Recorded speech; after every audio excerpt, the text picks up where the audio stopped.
My name is Merer.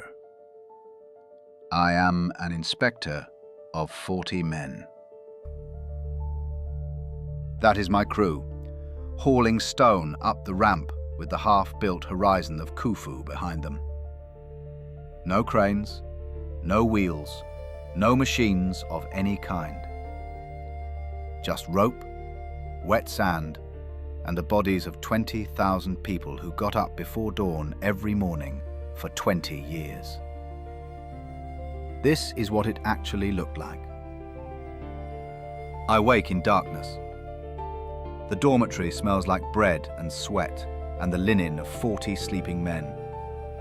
The barracks at Hayt al-Gharab are long stone galleries with wooden beam roofs, each one built to hold a full crew. The snoring is its own kind of weather. Before the sun clears the plateau, I am awake. My hands find the leather satchel before my feet find the floor. Inside, a reed pen, a ceramic ink cake, and a roll of papyrus. I am a foreman, and I am an accountant. Every day, I write where we go, what we carry, and who was there to carry it. I write in columns, like a table. If your age has something called a spreadsheet, you would recognize my work. I dress in the dark. A short, white linen kilt, belted at the waist with a leather cord. No shirt. The air is already warm before dawn. I wrap a headcloth to keep the sun off my neck and sling the satchel across my chest. On my feet, nothing. You do not wear sandals on a boat deck. You need to feel the wood. My breakfast is bread, flat and dense, baked in the clay ovens that run all night. The flour is ground from emmer wheat and it is full of sand. The sand comes from the grinding stones and it wears your teeth flat over the years.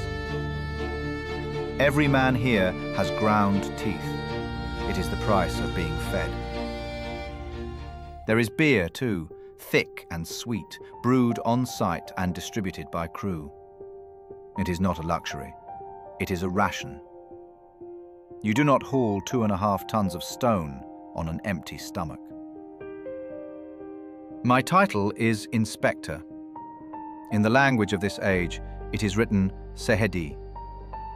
I lead a team of 40 boatmen. We are one crew of 4 that make up the escort team of the Uraeus of Khufu is its prow. 200 men in total. The Pharaoh does not know my name. The Vizier, Ankaf, does. That is enough. There is a river that no longer exists in your time. Scientists in the year 2024 found its path by reading the land from above with radar. They called it the Alamat branch, the Pyramids branch. We had no name for it. It was just the river. It ran 64 kilometers along the edge of the desert plateau, right past every pyramid your age still argues about. It was half a kilometer wide, deep enough to carry fully loaded cargo boats, and it was the highway that made everything possible. Without this river, the pyramid does not exist. You cannot carry 2.5 tons of stone 15 kilometers over sand. You carry it on water. Every morning, my crew and I board our boat at the harbour called Rocher Khufu, the entrance to the pool of Khufu. It is an artificial basin fed by the Alamat branch, sitting at the foot of the Giza plateau. From the deck, you can see the horizon rising behind the quay. Half finished, crawling with workers, impossibly large, even now. We sail south to Tura. The quarry at Tura sits on the east bank of the river. The limestone here is different from the rough blocks inside the pyramid. Tura stone is fine, dense and white. When you polish it, it catches the sun and throws it back. This is the casing stone, the skin that will make the horizon shine. My men do not cut the stone. Quarrymen do that, with copper chisels and wooden wedges. They soak the wedges with water until the wood swells and the rock cracks along the line they have chosen. It is slow and it is precise. Each block weighs 2.5 tons. When the blocks are ready, we load them. We use wooden rollers and ramps to bring each stone down to the water, and then we slide them onto our cargo boat. She is flat-bottomed, built for weight, not speed. When she is loaded, she sits so low in the river that you can reach out and touch the water from the deck. And then we sail back north. The wind is not always kind. When it blows from the north, we row. 40 men on oars, the boat heavy with stone, the current helping, but never enough. When the wind turns south and catches the sail, the boat moves with purpose, and we rest our arms and watch the desert slide past. The sun climbs. The river smells of silt and reeds and warm wood. The white blocks on the deck catch the light, and you squint against the glare. About every 10 days, we make 2 or 3 round trips, 30 blocks per trip, 200 blocks per month. That is what my logbook says. That is what I report to the noble Ankaf, who stands at the harbour each day with his staff of office and his beaded collar of turquoise and carnelian, watching every boat arrive and every block counted. When you dock at Khufu, the scale hits you in the chest. It is not a quiet jetty, it is a controlled frenzy. Boats arrive from Tura, from Aswan, from quarries you have never heard of. Teams of men unload stone blocks onto wooden sleds. Overseers shout tallies. Scribes sit under linen awnings writing on papyrus, and nothing, absolutely nothing, moves without a record. And behind all of it, rising from the plateau like a white mountain that should not exist, is the horizon of Khufu. Even half-finished, it does not look possible. It is the largest thing any human being has ever built. It will stand 481 feet when it is done. Over 2 million blocks of limestone, stacked with a precision your engineers would struggle to match.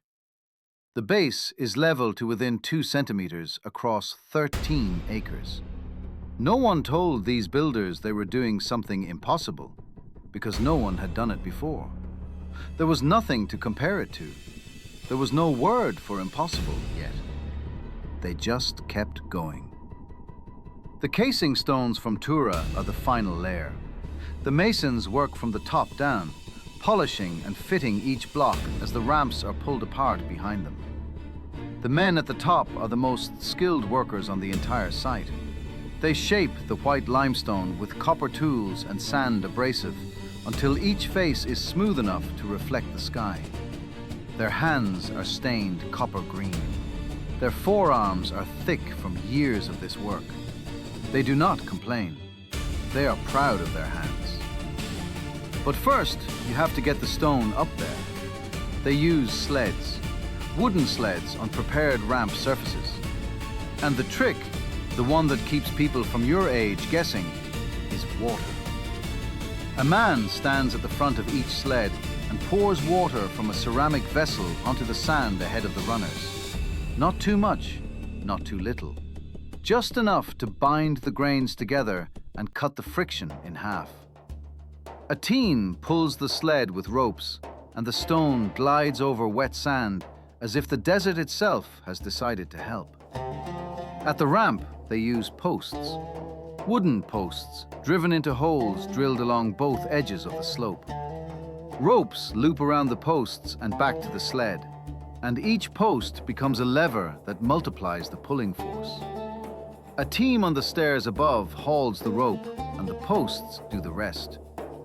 This is how you move a 2.5-ton block up a slope of 20% with nothing but muscle and geometry. Your people found the proof at a quarry called Hatnub in 2018. The ramp was still there 4,500 years later. Post holes, stairways, rope marks scored into the stone, all of it preserved in the desert air. I have done this crossing 300 times or more. The rhythm of it enters your body. The creak of the boat, the slap of water against the hull, the shout when the stone hits the sled, the rhythmic chant of 20 men hauling rope. I hear it in my sleep. My hands are calloused in the shape of a rope and a reed pen. The callus from the rope is on my left palm. The callus from the pen is on my right thumb. I am both the muscle and the record. The day does not end when the stone is delivered. At dusk, I walk back to the workers' village, the place your archaeologists call Hayt al-Ghurab. It is not a camp, it is a city. A city built for 20,000 people and designed to keep them healthy, fed, and working.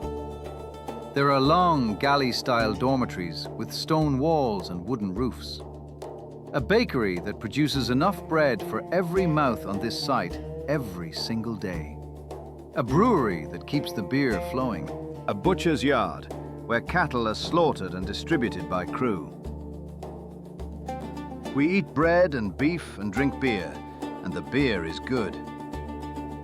There are physicians who set broken bones and stitch wounds closed with linen thread. Dentists who drill teeth. A man in my crew cracked 2 ribs when a rope snapped under load last season. The physicians bound his chest with linen strips and packed the wrapping with honey. He was back on the boat within a month. Another man lost the tip of his finger to a chisel. They cauterized it, and he was working the next week. This is not suffering. This is not a death march. This is the most organized construction project in the history of the world, run by people who understood that you cannot build something eternal with miserable, broken workers. You have to feed them. You have to heal them. You have to give them rest days. And you have to make them proud of what they are building. The Greeks, 1,000 years later, will look at the finished pyramid and assume slaves built it. They are wrong. The records are clear. These are skilled workers, organized into named teams with names like the Friends of Khufu and the Drunkards of Menkaure. They are paid in rations of meat, grain, and beer. They are rotated home to their villages between seasons.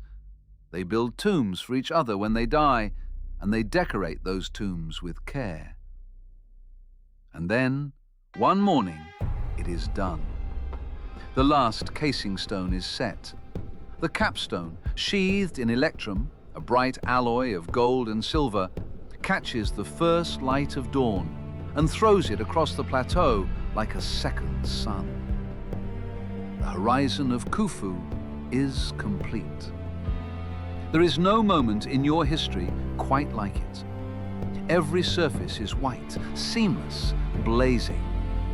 From the river, it looks like a single piece of stone fallen from the sky. From the workers standing at its base, it looks like something that should not exist, and yet does, because they built it with their hands. I am standing at the harbor when the light hits. I have my logbook open. The columns of days and distances and loads. Every block I carried is in there somewhere, holding up that light. 200 blocks a month, 10 days at a time, for years. And now it is finished, and the sun is touching every surface I helped to place, and the thing is blazing like a second star on Earth. 20,000 people, working in rotating crews over 20 years. No wheels, no iron, no cranes, no pulleys. Copper, wood, rope, water, and the human body, organized at a scale your age still struggles to match. A century will pass, then 5, then 10. The river that carried my stones will shift east and vanish beneath sand and farmland. No one will be able to reach the pyramid by boat anymore.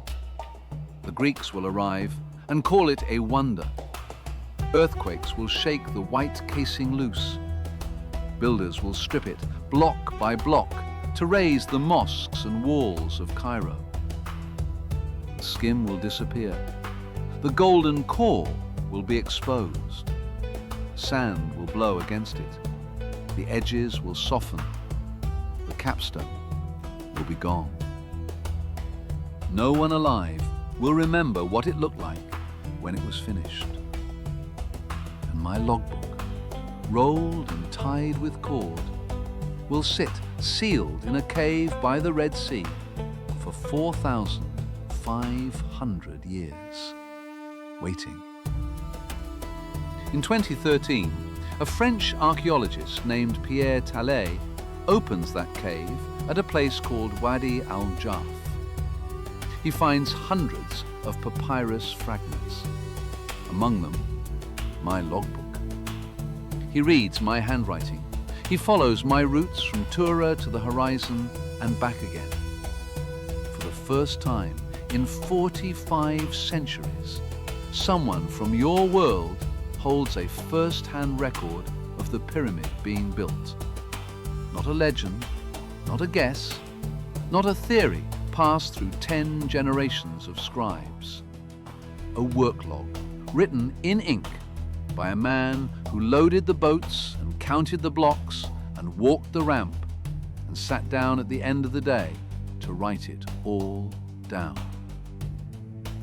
Zahi Hawass, who has spent his life digging in the sand at Giza, calls it the greatest discovery in Egypt in the 21st century.